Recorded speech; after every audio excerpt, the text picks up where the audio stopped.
बिस्मिल्लाहिर्रहमानिर्रहीम। अस्सलाम वालेकुम स्टूडेंट्स, आज हम कर रहे हैं चैप्टर नंबर 3 की एक्सरसाइज 3.3। एक्सरसाइज 3.3 का फर्स्ट क्वेश्चन है। इससे पहले हम प्रीवियस लेक्चर में डिटर्मिनेंट्स की प्रॉपर्टीज़ को पढ़ा था। डिटर्मिनेंट की प्रॉपर्टीज़ को पढ़ने के बाद अब हम इसकी एक्सरसाइज पर आए हैं। इसकी एक्सरसाइज आपकी मर्ज़ी है, आप उन प्रॉपर्टीज़ को यूज़ करके भी प्रूव कर सकते हैं या फिर एक्सपेंशन के थ्रू भी प्रूव कर सकते हैं। अगर वो आपको बता दें क्वेश्चन में कि आपने प्रॉपर्टीज़ को यूज़ करना है तो आप प्रॉपर्टीज़ यूज़ करेंगे। अगर वो कहें कि आपने एक्सपेंशन के थ्रू करना है तो आप एक्सपेंशन के थ्रू डिटर्मिनेंट फाइंड करेंगे। अगर आपको वो कुछ भी नहीं कह रहे तो आपकी मर्ज़ी, आपको जिस तरह इजी लगता है आप उस तरह से कर दें।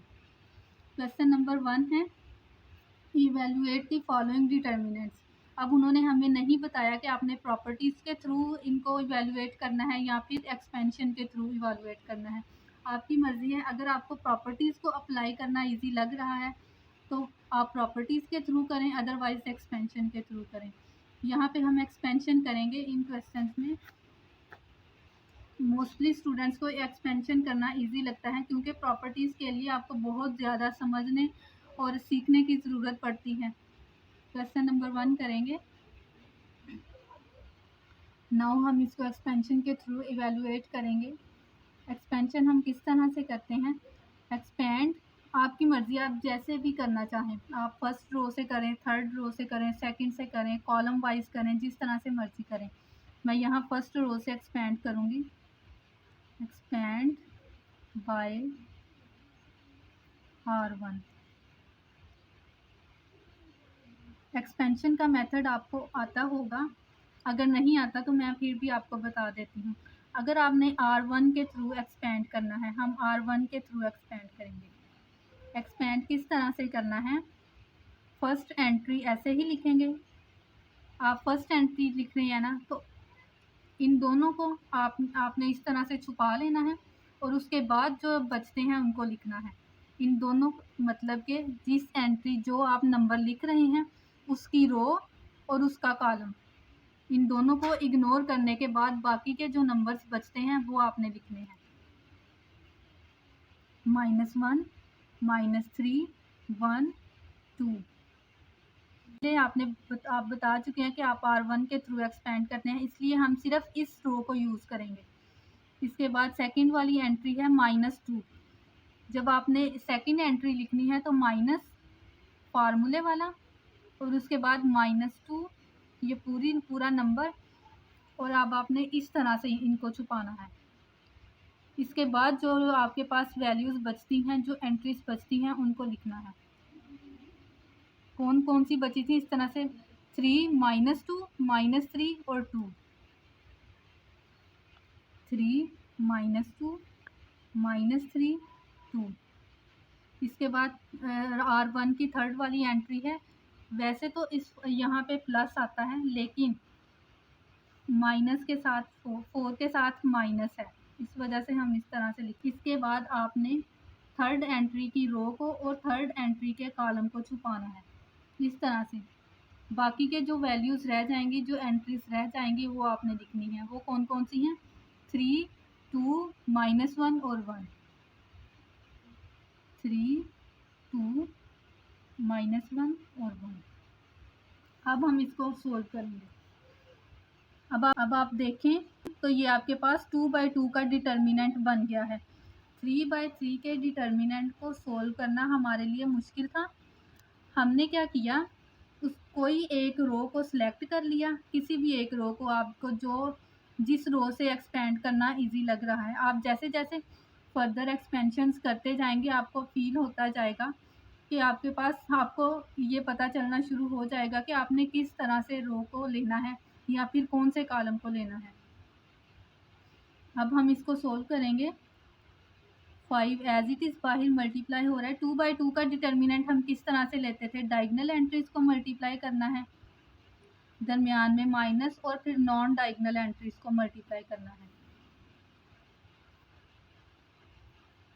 ये फार्मूले वाला माइनस और ये -2, माइनस माइनस प्लस हो जाएंगे, और फिर इसका भी डिटर्मिनेंट लेंगे। 3 2 ज़ार 6, माइनस फार्मूले वाला -3 -2, ये हो जाएगा हमारे पास +6, प्लस माइनस माइनस 4। अब इसको मल्टीप्लाई करें, 3 1 ज़ार 3, माइनस फार्मूले वाला 2 1 ज़ार 2, और ये minus minus plus. Next solve करें, माइनस माइनस प्लस और ये वाला माइनस, तो ये आएगा हमारे पास +1 +2, और ये दोनों कैंसिल आउट होंगे तो 0, -4, 2 + 3 5। अब इनको मल्टीप्लाई करें, 5 1 ज़ार 5, 2 0 ज़ार 2 0 हो जाएगा, -4 5 ज़ार 20। अब इनको माइनस करें तो हमारे पास जो फाइनल डिटर्मिनेंट आता है वो है -15। एक्सपेंशन के थ्रू जो हमारे पास डिटर्मिनेंट आया वो -15 आया। सॉरी स्टूडेंट्स, यहाँ पे जब हमने लिखा था, ये थर्ड वाली एंट्री के साथ हमने मल्टीप्लाई किया था, थर्ड हम डिटर्मिनेंट बना रहे थे, तो यहाँ पे आप देखें 2 के साथ माइनस लिखा हुआ है, और यहाँ पे हम लिखना भूल गए। यहाँ पे माइनस करके अपनी वैल्यूज़ को सेट कर लें। यहाँ पे माइनस आएगा और यहाँ पे 5 नहीं आएगा, 1 आएगा। 1 ज़ार 5, 2 0 ज़ार 0, -4 1 ज़ार -4। तो अब इनको माइनस करेंगे तो हमारे पास डिटर्मिनेंट जो है वो 1 आएगा। ये थोड़ी सी माइनस की मिस्टेक हो गई थी। अब आप देख चुके हैं कि इतनी सी मिस्टेक की वजह से हमारे पास हमारा जो आंसर है वो गलत हो सकता है। आपने बहुत एहतियात से प्लस और माइनस को लगाना है। ओवरव्यू लें कि हमको किस तरह से सोल्व किया। कोई भी एक कॉलम या फिर कोई भी एक रो को सिलेक्ट करना है, उसके बाद उसकी फर्स्ट एंट्री को लिखना है, उस एंट्री के रोज़ और कॉलम्स जिसमें वो आ रही होगी उनको इग्नोर करके बाकी वाली सारी टर्म्स को लिख लेना है। इसके बाद सेकंड, जब अपना हमने सेकंड एंट्री लिखने लगना है तो उसके साथ माइनस आना है, दरमियान में माइनस आना है, फिर 2, फिर इसकी रो और कॉलम को छुपा लेना है, बाकी की सारी एंट्रीज लिख लेनी है। इसी तरह नेक्स्ट जब हमने लिखना है तो वो प्लस आएगा, एक दफ़ा प्लस माइनस प्लस, अगर इसके अलावा मोर एंट्रीज होंगी उस कॉलम में या रो में तो उसी हिसाब से प्लस माइनस, एक दफ़ा प्लस आएगा, एक दफ़ा माइनस आएगा, इसी तरह से करते जाना है। उसके बाद आप देखें तो हमारे पास 2 बाई 2 का डिटर्मिनेंट बन गया। हर एंट्री के साथ जो मल्टीप्लाई हो रहे हैं वो 2 बाई 2 के डिटर्मिनेंट है। उसके बाद 2 बाई 2 के डिटर्मिनेंट के प्रोसेस के थ्रू आपने डिटर्मिनेंट लेना है। डिटर्मिनेंट लेने के बाद मल्टीप्लिकेशन के बाद सारा प्रोसेस करने के बाद हमारे पास उसका फाइनल डिटर्मिनेंट आ जाएगा। क्वेश्चन हम करेंगे। आप देखें क्वेश्चन नंबर 1 का सेकंड, थर्ड और फिफ्थ वाला पार्ट जो है वो बिल्कुल सेम है, यानी कि आपको नंबर्स दिए गए हैं, आपने इसी प्रोसीजर के थ्रू इनके डिटर्मिनेंट फाइंड करना है। फोर्थ और सिक्स्थ वाले जो डिटर्मिनेंट हैं उनमें आपको वेरिएबल्स नज़र आ रहे होंगे। मैं ये इनमें से एक क्वेश्चन करवाती हूँ, ये थोड़े से डिफरेंट हैं, बाकी आप ट्राई करने की कोशिश कीजिएगा, इंशाल्लाह आप कर लेंगे। क्वेश्चन हम नोट करते हैं, a+1 a माइनस, सॉरी ये 1 नहीं है, ये l है आपके पास, l, a minus l a plus l a minus l a minus l a plus l।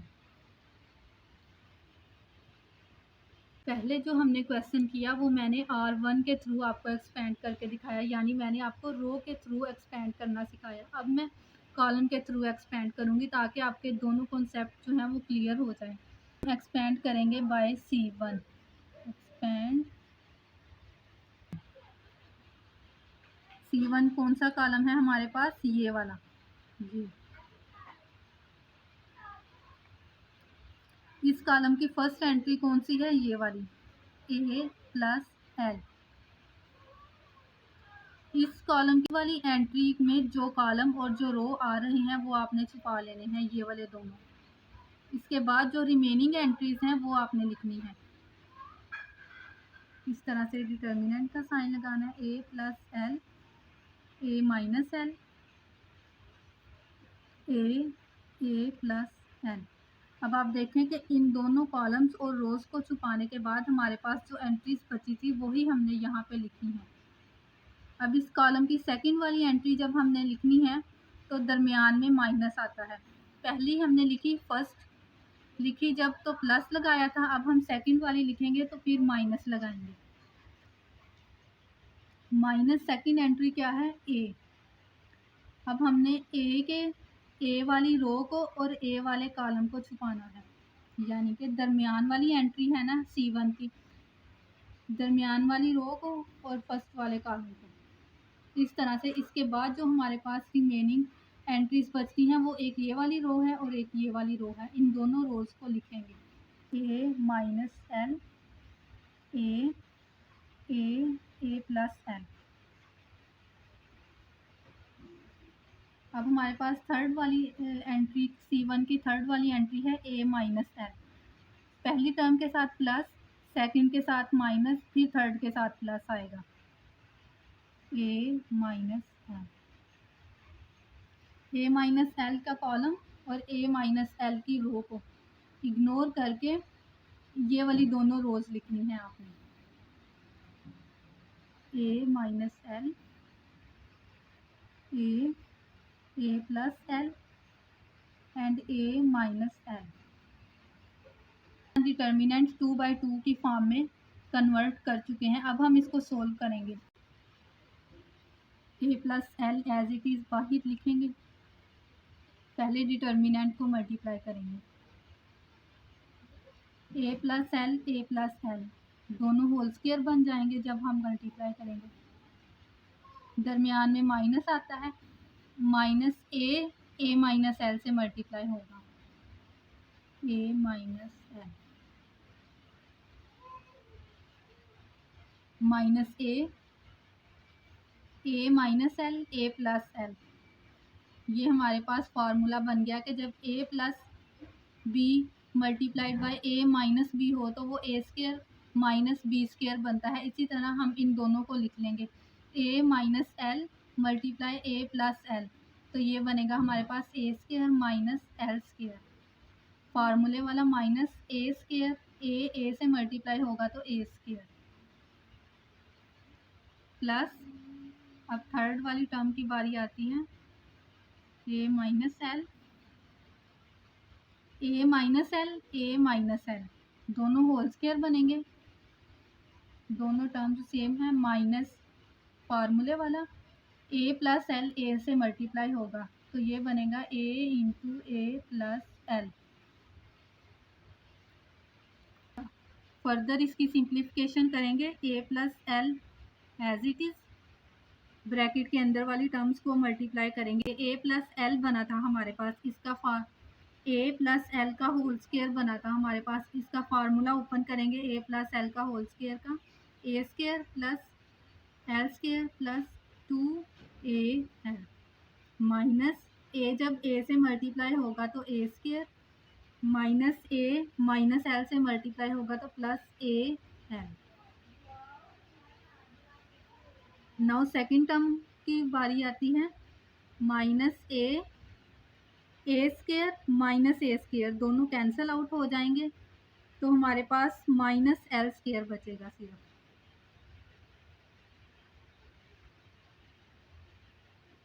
Third term को मल्टीप्लाई करेंगे, अब ए माइनस